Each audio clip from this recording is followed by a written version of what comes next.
ಬಾಯಿಂದ ಬಾಯಿಗೆ ಬಂದಂಥ ಒಂದು ಸಂಸ್ಕೃತಿ, ನಮ್ಮ ಸಂಪ್ರದಾಯ, ಆ ಹಳ್ಳಿಗಳ ಶೈಲಿ, ಅವರ ಬದುಕಿನ ಶೈಲಿ, ಅವರು ಯಾವ ಥರ ಕೃಷಿ ಮತ್ತು ಅವರ ಹಬ್ಬ ಹರಿದಿನಗಳಲ್ಲಿ, ಇದನ್ನೆಲ್ಲ ಮದುವೆ ಸಂದರ್ಭಗಳಲ್ಲಿ ಇದನ್ನೆಲ್ಲ ಉಪಯೋಗಿಸುವಾಗ ಆ ಜನರು ಆ ಸಂಸ್ಕೃತಿಯಲ್ಲಿ ಆ ಪ್ರಾದೇಶಿಕವಾಗಿ ಆ ಜನರು ಯಾವ ಥರ ಸಂಸ್ಕೃತಿನ ಉಪಯೋಗಿಸ್ತಾ ಇದ್ರು ಮಾಡುವುದನ್ನು ಹೇಳುವಂಥ ಒಂದು ಶೈಲಿ.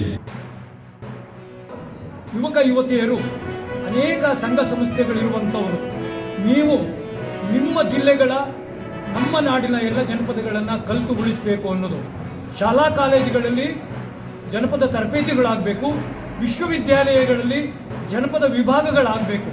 ಜನಪದ ವಿಭಾಗಗಳಾದಾಗ ಯುವ ಪೀಳಿಗೆಗೆ ಖಂಡಿತವಾಗಲೂ ಕೂಡ ಜನಪದ ಅವರ ಎದೆಗೆ, ಅವರ ಕಾಲಿಗೆ, ಅವರ ಕೈಯಿಗೆ, ಅವರ ದನಿಗೆ ಹೋಗುತ್ತೆ ಅನ್ನುವಂಥದ್ದು ನನ್ನ ಆಶಯ. ಜಾನಪದಕ್ಕೆ ಹೆಚ್ಚು ಒತ್ತು ಕೊಡ್ತಾ ಇದ್ದಾರೆ. ಒಂದು ರೀತಿಯ ಇತ್ತೀಚೆಗೆ ಜಾನಪದ ಗೀತೆಗಳು ಭಾಳ ವಿಚಿತ್ರಕರವಾಗಿ ಹೇಳುವುದನ್ನು ನಾವು ಕಂಡುಬರ್ತೀವಿ. ಆದರೆ ಅಪ್ಪಗೆರೆ ತಿಮ್ಮರಾಜು ಮಾತ್ರ ತಮ್ಮ ಮೂಲ ಸ್ವರೂಪವನ್ನು ಜಾನಪದದ ಮೂಲ ಸ್ವರೂಪವನ್ನು ಎಂದೂ ಬಿಟ್ಟುಕೊಟ್ಟಿಲ್ಲ. ಇಡೀ ರಾಜ್ಯಾದ್ಯಂತ ಅವರು ಜಾನಪದ ಕ್ಷೇತ್ರವನ್ನು ಉಳಿಸಲಿಕ್ಕೆ, ಬೆಳೆಸಲಿಕ್ಕೆ ಪ್ರಯತ್ನ ಪಡ್ತಾ ಇದ್ದಾರೆ. ದೇಶಗಳಲ್ಲೂ ಕೂಡ ನಮ್ಮ ಜಾನಪದ ಸೊಗಡನ್ನು ಅವರು ಹರಡಿದ್ದಾರೆ. ಈಗಿನ ಕಾಲದಲ್ಲಿ ನಶಿಸಿ ಹೋಗ್ತಾ ಇದೆ.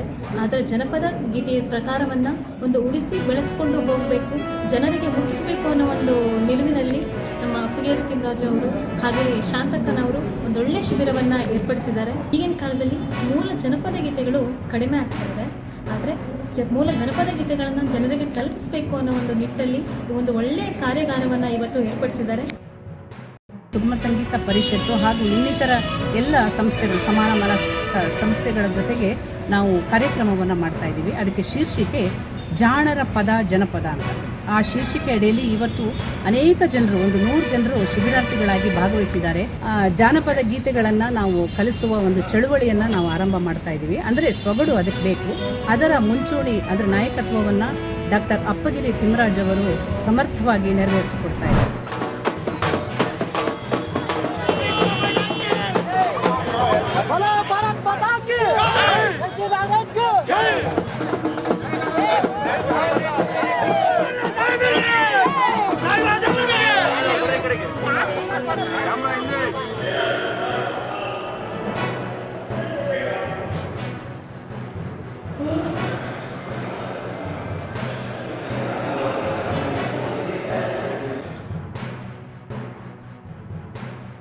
ಒಂದು ರಾಜ್ಯದಿಂದ ಮತ್ತೊಂದು ರಾಜ್ಯಕ್ಕೆ, ಒಂದು ರಾಷ್ಟ್ರದಿಂದ ಮತ್ತೊಂದು ರಾಷ್ಟ್ರಕ್ಕೆ ಜೋಡಣೆಗಳನ್ನು ಮಾಡಬಹುದು ಅನ್ನೋದಕ್ಕೆ ಭಾರತ ರತ್ನ ದಿವಂಗತ ವಾಜಪೇಯಿ ಸಾಹೇಬರ ಕನಸಿನ ಭಾರತ ಸನ್ಮಾನ್ಯ ನರೇಂದ್ರ ಮೋದಿ ಅವರ ಕಾಲದಲ್ಲಿ ವಿಕಸಿತ ಭಾರತವಾಗಿ ವಿಶ್ವದ ಭೂಪಟದಲ್ಲಿ 4ನೇ ಸ್ಥಾನದಲ್ಲಿದ್ದೀವಿ. ಇನ್ನು ಕೇವಲ 2-3 ವರ್ಷದಲ್ಲಿ 2ನೇ ಸ್ಥಾನಕ್ಕೆ ಬರ್ತಕ್ಕಂಥದಕ್ಕೆ ಪ್ರೇರಕ ಶಕ್ತಿ ಸನ್ಮಾನ್ಯ ನರೇಂದ್ರ ಮೋದಿ ಅವರನ್ನು ಈ ಸಂದರ್ಭದಲ್ಲಿ ಹೇಳಿ. ಹೋದ ಕಡೆ ಎಲ್ಲ ಮಾತಾಡ್ತಾರೆ, ಮೋದಿ ಸರ್ಕಾರ ಏನು ಮಾಡಲಿಲ್ಲ.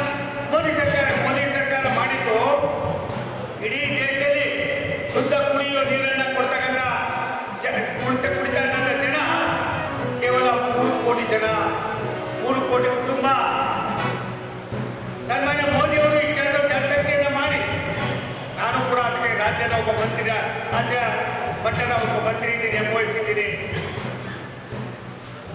ಏನ್ ಮಾಡಿದ್ರೆ ಇವತ್ತು 15 ಕೋಟಿ ಕುಟುಂಬಗಳು ಇವತ್ತು ಈ ಶುದ್ಧ ಕುಡಿಯುವ ನೀರನ್ನು ಮಾಡುವುದಕ್ಕೆ 3 ಕೋಟಿಯಿಂದ 12 ಕೋಟಿ ಯಾವಾಗ ಆಯಿತು?